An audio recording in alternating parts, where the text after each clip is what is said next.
Electric Fire Chapter 17, World So Cold.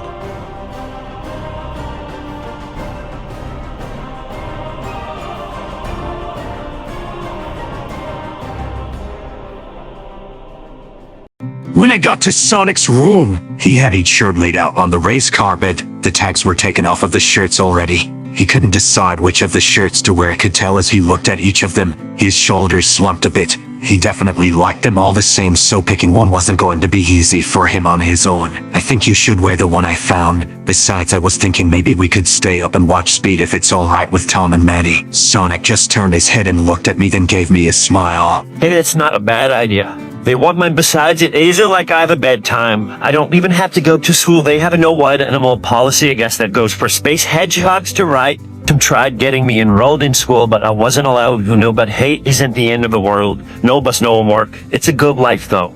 I wasn't exactly familiar with school. I guess I was homeschooled back on the Ark, mainly learning self-defense and how to control my powers. This blue hedgehog seemed to need a bit more training with his own.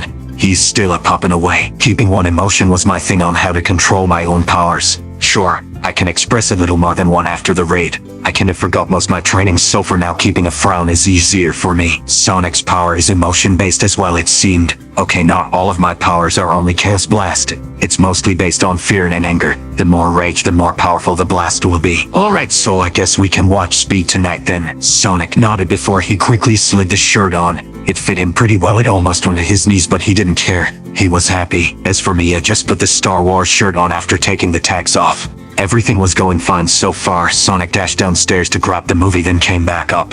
Tom and Maddie usually watch this about once a month. It's one of their favorites. It's only if Tom had a really hard time at work, Maddie would put it on to help Tom feel better. Tom mostly likes the action scenes. Back before I came into their lives, Tom used to fantasize on saving others. Not much happens here in Green Hills, as in no lives in need of rescue all the time. Maddie, though, is mostly helping animals in need when she's working. I used to watch them all the time. Okay, maybe not all the time. I mean, there were a few instances when I broke in through an open window in a counseling office. The guy was probably on a lunch break, but he left the window open. Being in the office, acting like a patient laying on the couch in the office kinda helped mentally, even if I was just talking to myself, acting like two different people. Wearing someone's glasses, pretending to be a doctor. I'd even bite the pencil while acting like I was reading off a clipboard or notepad. Tom sometimes catches me talking to myself at times. It's kind of an old habit. I listened carefully as Sonic explained, but things seemed to go a lot deeper as he put the movie into the TV.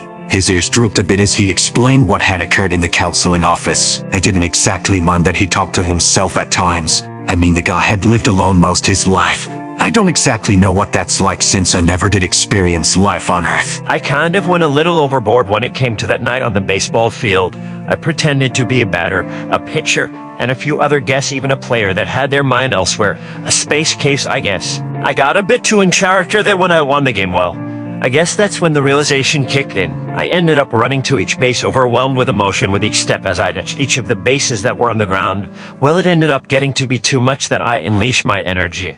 I didn't mean to be found or seen by anyone, but while things have changed since that day, I don't exactly regret anything. I mean, I have a nice home now and a family now you're here to show.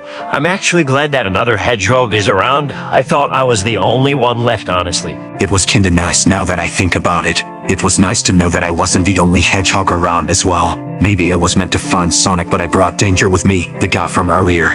Agent Stone kinda had a certain aura on him. I had a feeling he was working with him, though he didn't seem to recognize me, but he knew the guy that had went after Sonic. My thoughts were interrupted when the movie came on. We both sat in silence as we watched the movie. Once the movie ended, we decided to go to bed. I could see why. It was one of Sonic's favorite movies. The action and the fast-paced scenes mostly kept his focus. It didn't take long for me to fall asleep. I didn't mind staying by Sonic while we slept.